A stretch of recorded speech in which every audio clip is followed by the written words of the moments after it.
Welcome to the Copper King Mine and Railroad. Today we're going to talk about after the 2013 landslide at Bingham Canyon Mine.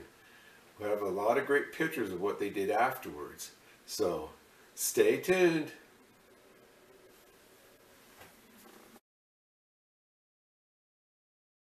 After the big 2013 landslide, we talked about the April 10th, 2013 Mayfay landslide at Bingham. It was the biggest non-volcanic slide in history.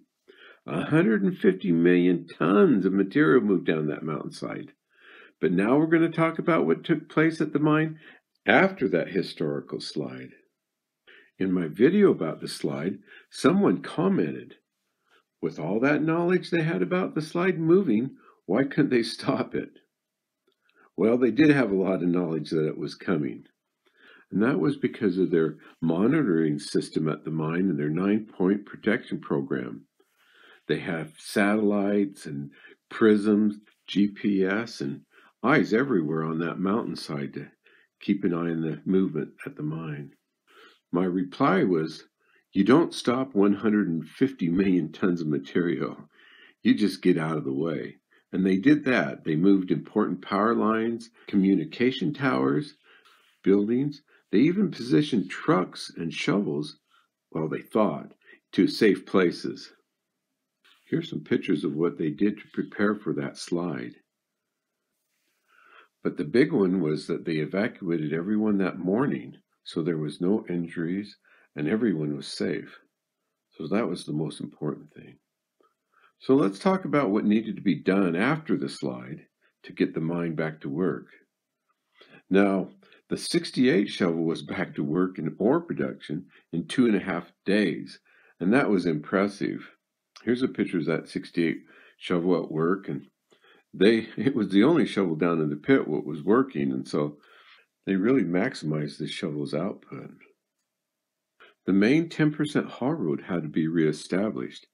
It was the lifeline of the whole mine, and the lower part of the pit was totally cut off without it.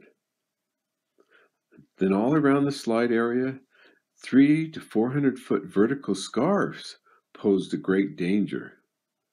Now here's a picture of what is a scarp. You can see right here, it's just where the land has slipped away and it's left this almost 90-degree angle against the side of the mountain.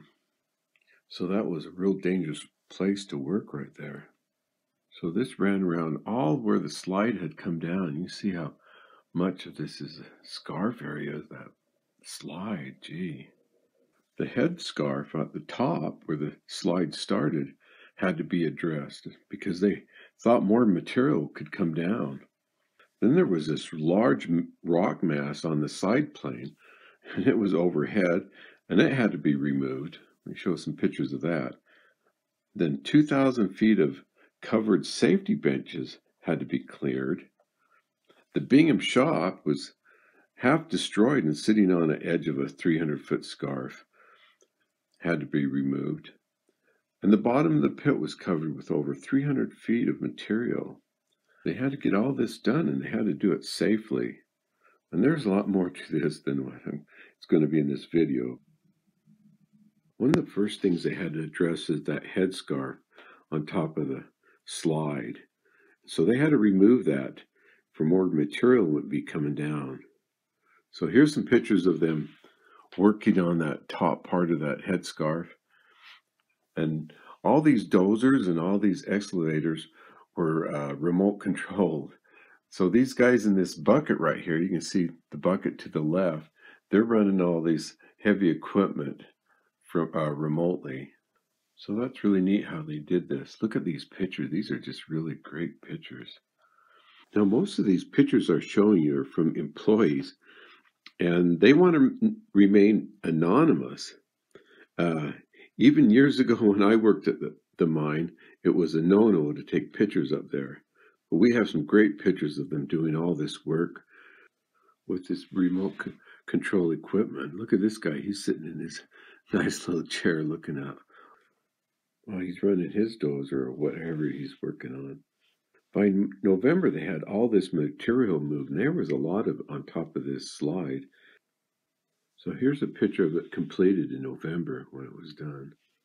The next important thing, they had to address this Bingham shop. They had to remove it and take it down. And they used excavators to do that and remotely, and they took it down piece by piece. You can see the excavator right there removing some of the big heavy steel parts on it.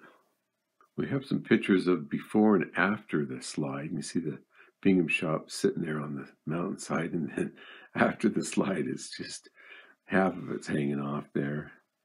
Just some more pictures of that, the old Bingham shop.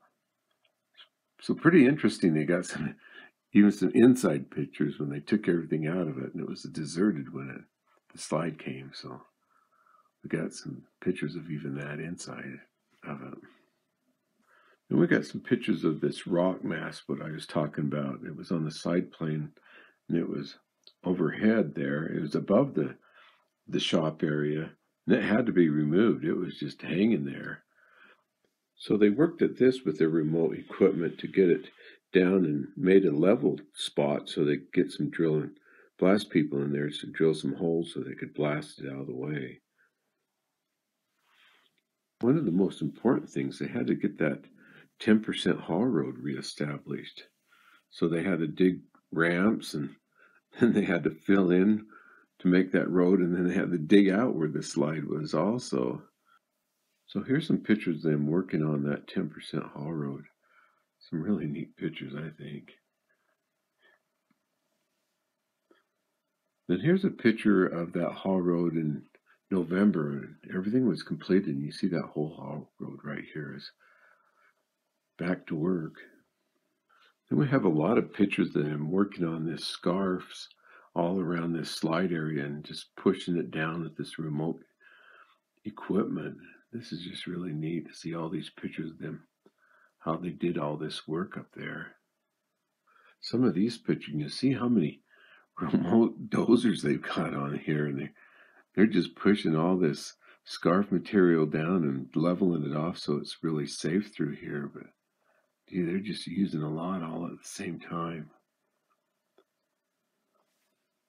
Then another thing they had to do is they had 2,000 feet of covered safety benches they had to clear out. And so some of these dozers are working on cleaning out some of these safety benches too. And here's some pictures of them before and after on them safety benches.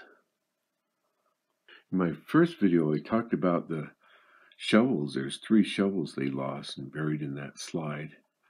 Since then, someone took some pictures of them digging out one of those shovels. And look at this. This is really neat. This is the treads on a shovel tipped over on its side. Wow, I thought that was just a real neat picture. Then I found some more pictures. Well, people gave me some more pictures of them in the bottom of the pit and places where they dug out some more of these truck pictures. Wow. So here's some more of them pictures of the trucks that they dug out of that slide. So this is really interesting, I think. Now, everybody involved with getting this mine back to full production should be proud of themselves.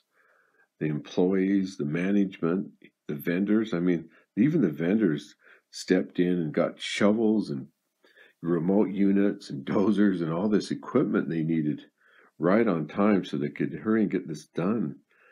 I mean, they was pretty much back to normal by November, and that's way impressive for what happened at this mine.